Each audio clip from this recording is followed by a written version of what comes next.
I am going to demonstrate a few of the different cutting and slicing tools that I have, um, while I make a pineapple salsa, which will go with the chips we made. Um, this is the new quick slice.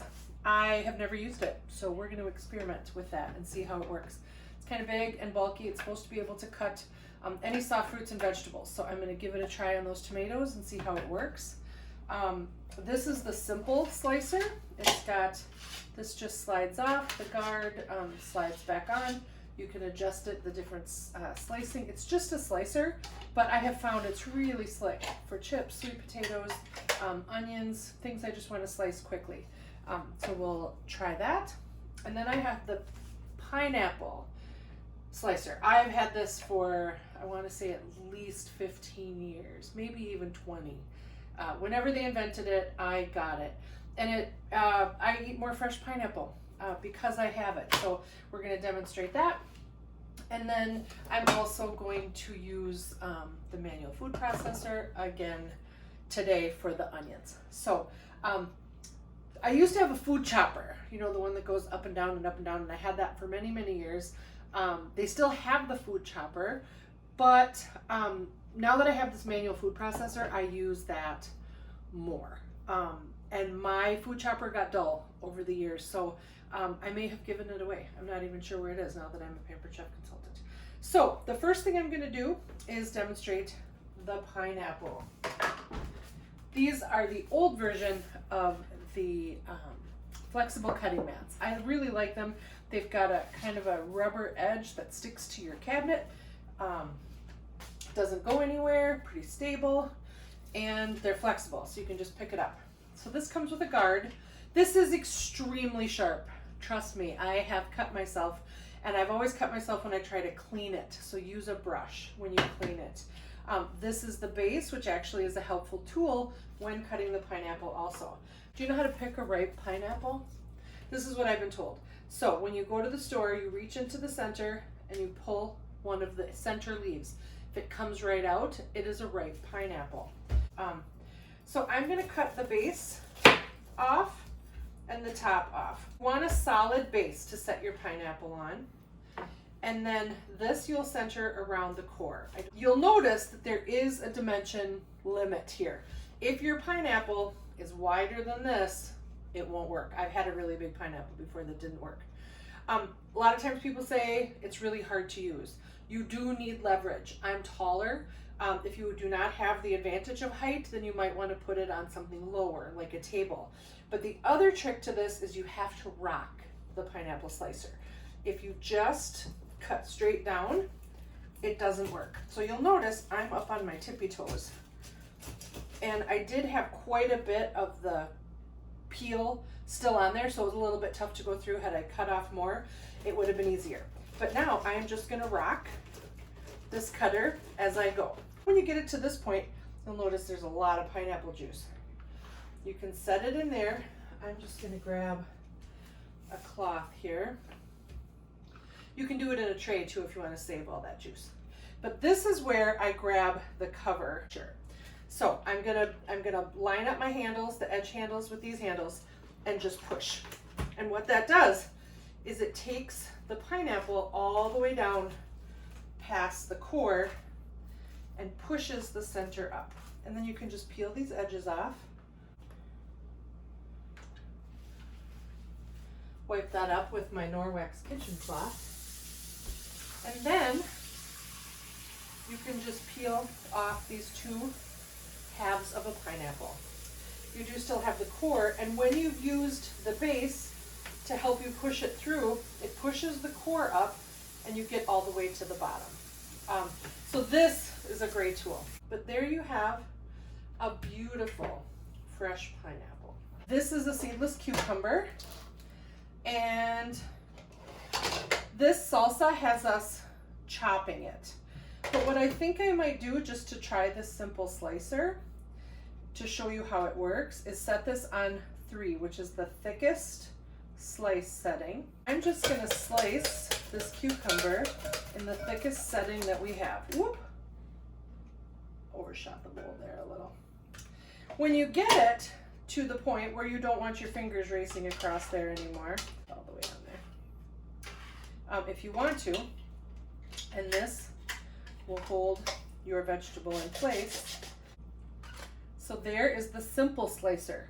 Potatoes, sweet potatoes, onions, cucumbers, carrots, tomatoes, onions, whatever, just quick and easy. And all of this can go in the dishwasher. This is the thickest slice setting. There is our cucumber. Okay, now I am going to cut this jalapeno.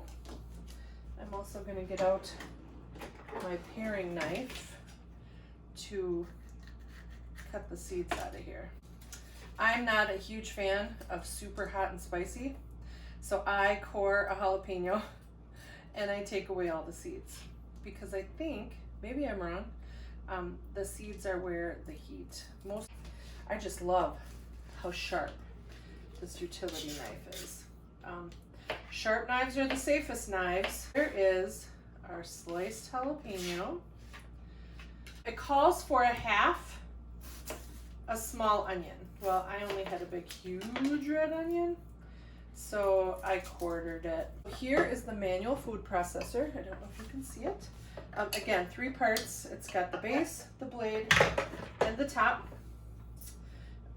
And when it's closed, there's a little locking mechanism for the lid, so it stores down. It doesn't store with the handle up in that position. So I just quartered up that onion into the manual food processor and just depress it. This takes a little bit of effort, but really not a lot. So there is our onion. I am going to dump out the cucumber so that I can add the onion. So there's the onion. Now I'm going to, I would like this jalapeno kind of finely chopped. I like my heat. Whoops. That blade is not in place. That's what it sounds like when the blade is not in place. So there's just a little bit of jalapeno. Look at that beautiful finely chopped jalapeno. I'm just going to put these on the tray here, and I'm just going to use my Santoku knife and dice them up. I think we want them a little bit chunkier in a salsa.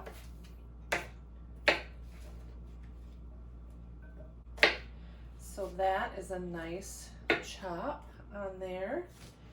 And then again, this cutting mat, I'm just able to do this with this cutting mat, which you can pick it up, dump everything in, as opposed to a solid mat where everything falls off the edge. So I really like that. The tomatoes on there, this will be, now these are very sharp under here, so don't put your hands under there. I don't know that I would give this to a child until it's in place.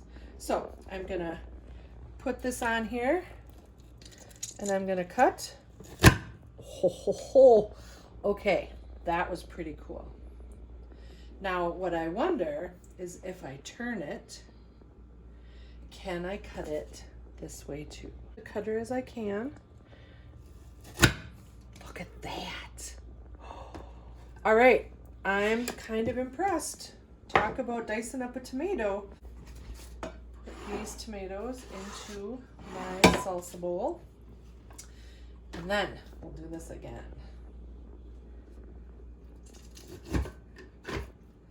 Okay, that's kind of cool. I'm gonna give that sort of a thumbs up. If you like chopping tomatoes and you're good at it, it's an expensive tool that you might not need.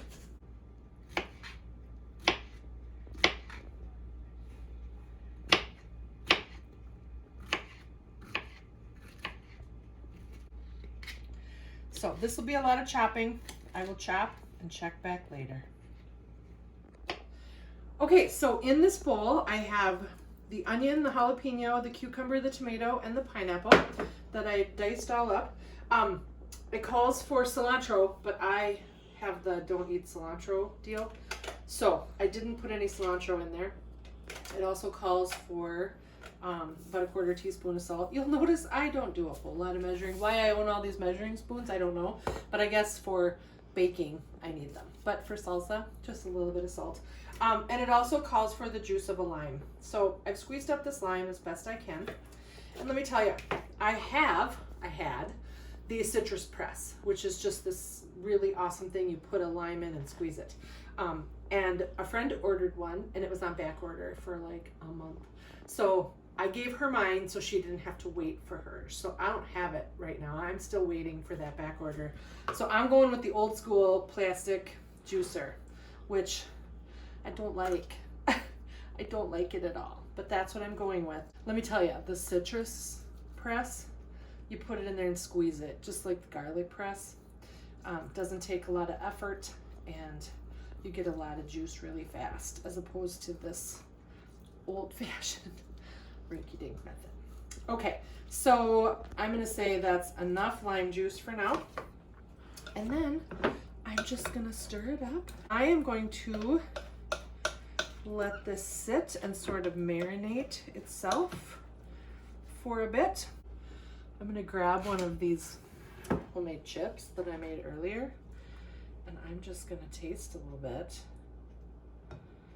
of my salsa.